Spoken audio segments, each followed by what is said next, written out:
Salut les amis, bienvenue sur cette vidéo très importante pour les gens qui sont déprimés ou en dépression. J'ai à vous transmettre donc 3 astuces extrêmement puissantes qui ont fait leur preuve ici dans mon cabinet, aussi dans ma vie personnelle. Et si tu les fais avec régularité, tous les jours, si possible, ça marche vachement bien. C'est extrêmement puissant même. On ne se rend pas compte à quel point ça fonctionne. Donc reste bien avec nous. La dépression vient peut-être juste de la diagnostiquer, ou toi tu te supposes peut-être déprimé ou en dépression, ou tu es en désarroi en ce moment dans ta vie. Tu peux évidemment aller voir un thérapeute ou une sophrologue comme moi, en parler et trouver des solutions pour sortir de cette impasse. C'est très important aussi d'être accompagné. En tout cas, si tu as fait la démarche d'être là et d'écouter cette vidéo, c'est que tu as déjà engagé un travail et que tu as la volonté et l'envie de sortir de cette période de déprime. Donc, je reviens à mes 3 astuces. Pour les gens qui sont mobiles, évidemment, c'est la marche.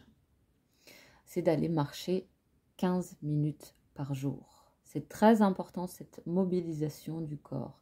Alors les gens qui sont dans les grandes villes, Lyon, Paris, Marseille, ce sont des gens qui marchent évidemment beaucoup parce qu'ils ne prennent pas forcément la voiture pour se déplacer.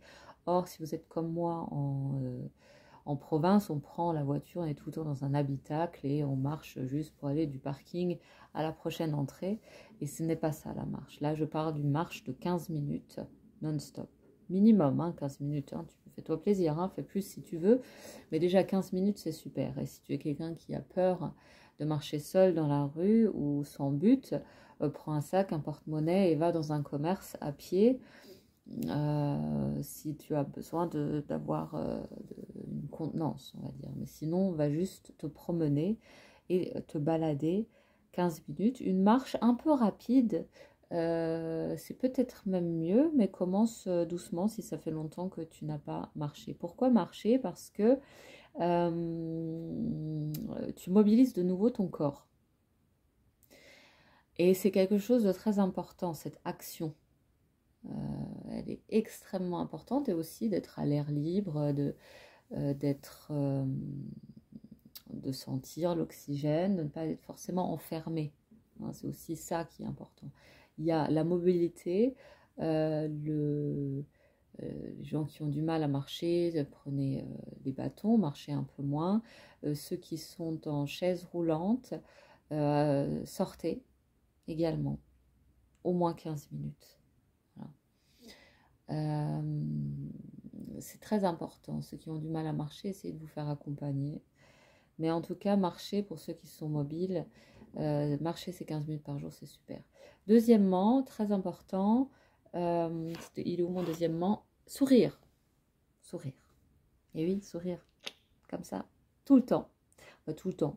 Assez souvent dans la journée, même dans ta cuisine, tout seul, sans honte, sans a priori, sans jugement, tu souris.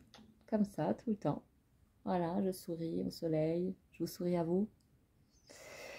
Ça envoie un appel à ton cerveau, et ça crée également des hormones qui font du bien et qui apaisent le stress, voilà, et l'anxiété. Donc souris dans ta voiture sur le trajet du travail pour aller chercher les enfants, souris dans ta voiture. C'est extrêmement bon pour la santé. Ou alors tu souris aussi à des gens dans la rue, et là tu crées aussi une connexion. Bon, pas toujours, parce qu'il y en a qui ne te répondent pas, mais ça c'est leur problème. Toi tu as fait le boulot, tu as souri, tu as dit bonjour, et il va bien y avoir quelqu'un qui va te répondre quand même gentiment. Alors, ensuite, le numéro 3, et qui est extrêmement puissant, d'ailleurs il y a une vidéo aussi que j'ai faite, il faut que je la publie encore, sur l'écriture sans tabou, c'est-à-dire sortir le déni de soi et sortir de ce cercle vicieux qui est la pensée en moulinet. Il faut écrire pour ça. Et sans aucun tabou. Et pour pouvoir écrire sans aucun tabou, il faut déchirer la page après avoir écrit. Et c'est très important. Pour moi, c'est une écriture thérapeutique. Donc, à tout moment de la journée, le mieux, c'est quand même le soir, parce qu'avant d'aller te coucher, tu te libères d'un poids. Mais quand tu as le temps, tu prends une feuille, tu écris. Peu importe comment, peu importe en quelle langue, même si tu as envie d'écrire en 10 langues différentes dans une phrase, tu y vas. Bourré de fautes d'orthographe, on s'en fiche.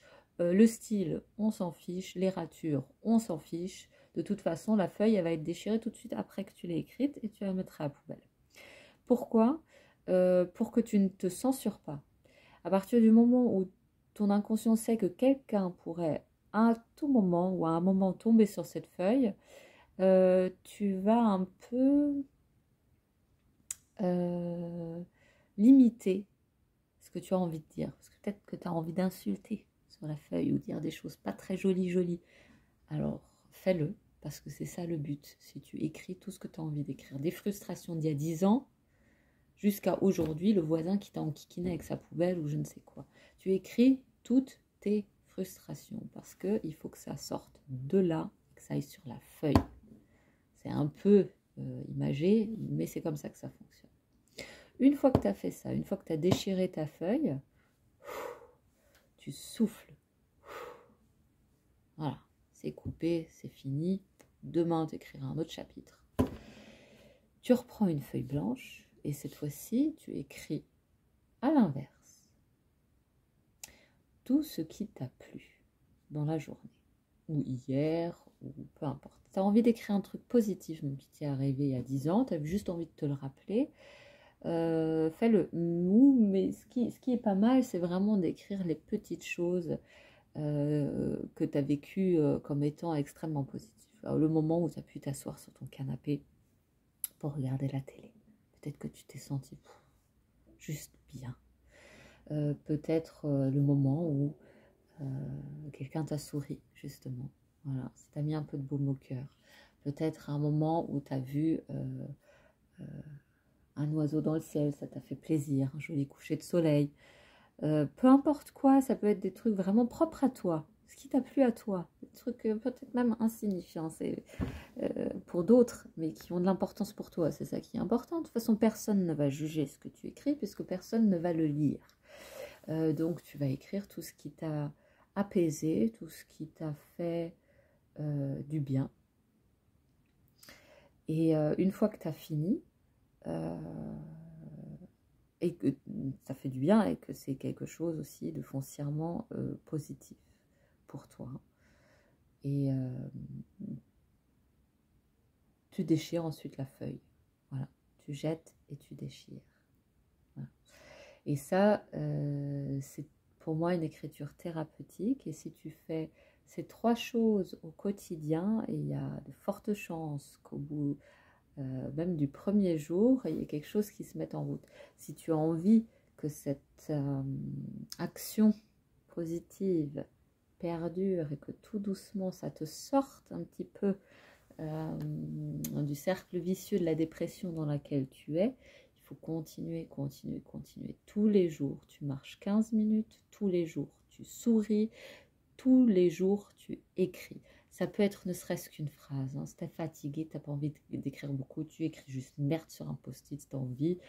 Ou tu peux écrire je ne sais pas ce qui m'agace, en tout cas ça ne va pas, j'en ai marre. Paf, tu écris, tu fais une rature, tu jettes.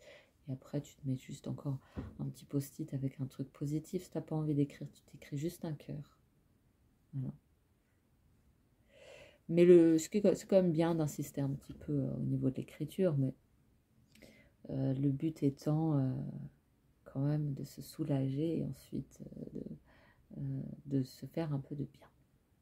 Voilà, si cette vidéo t'a plu, n'hésite pas, mets un like, un petit commentaire. Aussi, si tu fais les exercices plusieurs jours de suite ou si tu l'as fait ne serait-ce que ce soir, tu as peut-être commencé par l'écriture et par sourire ou même marcher 15 minutes. Hein. Écris, laisse-moi un petit commentaire pour me dire ce que tu en penses et à très vite. Bisous.